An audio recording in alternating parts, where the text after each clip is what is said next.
and we're going to make a difference. Thank you very much.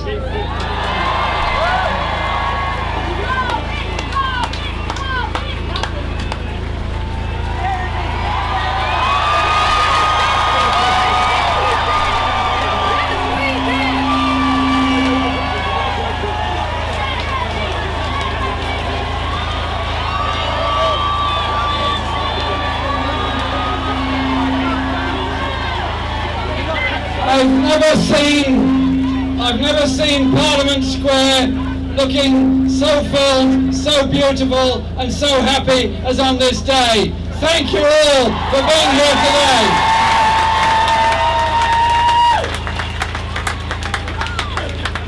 And when I was declared elected 3.5 hours ago, I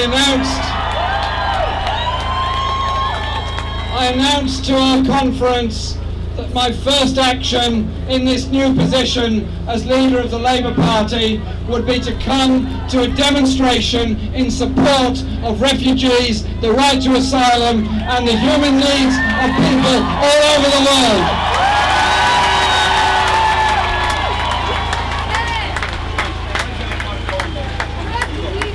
And I do that because we are all humans. We all have a sense of decency and humanity in reaching out to others. And I am shocked beyond appalled at the way so many and so much of our media over so long endlessly describe desperate people in desperate situations as the problem. Desperate people in desperate situations as people who are trying to travel or move illegally.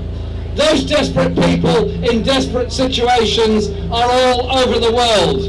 There are more of them now than at any time ever in the recorded history of this planet. They are victims of war, they're victims of environmental degradation, they're victims of poverty, they're victims of human rights abuses all over the world. We have a responsibility as one of many countries that signed the 1951 Geneva Convention on the right to asylum. We are a country that is a member, obviously, of the UN, but also of the Refugee Council and the Human Rights Council. And we therefore have a responsibility to ensure those people are properly cared for and properly supported.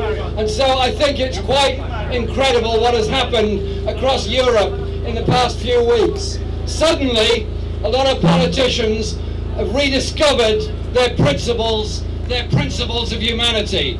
They've rediscovered that you don't need to walk in fear of the far right and the racists. There is actually a popular uprising in favour of decency and humanity in our society.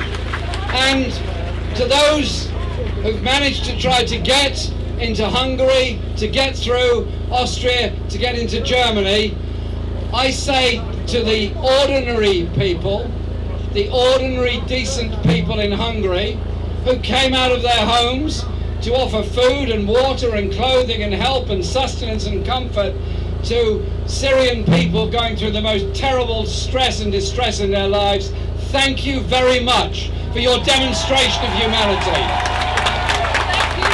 I also say thank you to the people in Austria who did the same. And I say thank you to Germany for being prepared to take the numbers of refugees they are and showing the way that should be followed.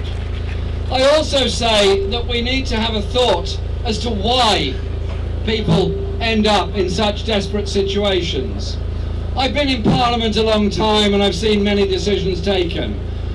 And in moments of clamour and moments of fervour, decisions are made, go here, invade there, bomb there, do this, do that. It's the easy situation, the media build it up, there's lots of military advice, there's lots of apparently simple and easy solutions. Tragically, wars don't end when the last bullet is fired or the last bomb is dropped.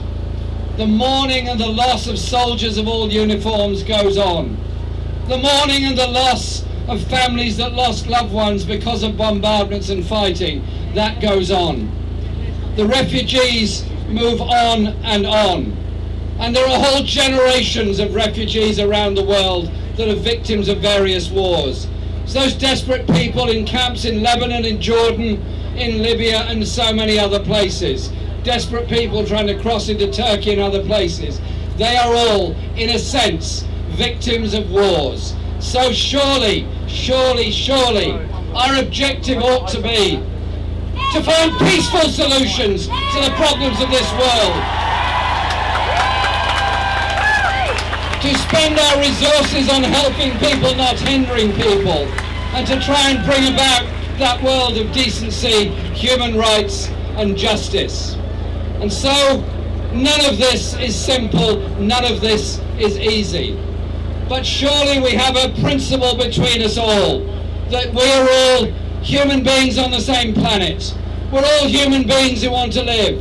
We're all human beings that want the children to live and the next generation to hopefully be better off than we are. And you think of those families eking out an existence in refugee camps all around the world. They too are ambitious. Their children too want to be artists, poets, writers, engineers, lawyers, journalists, medical practitioners, doctors and everything else. The waste of human resources by the lack of human rights is one of the great crimes of the last and this century.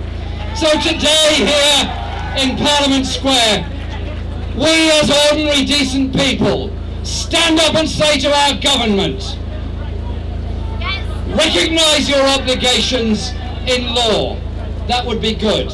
Recognise your obligations to help people, which you're required to do by law. That would be good.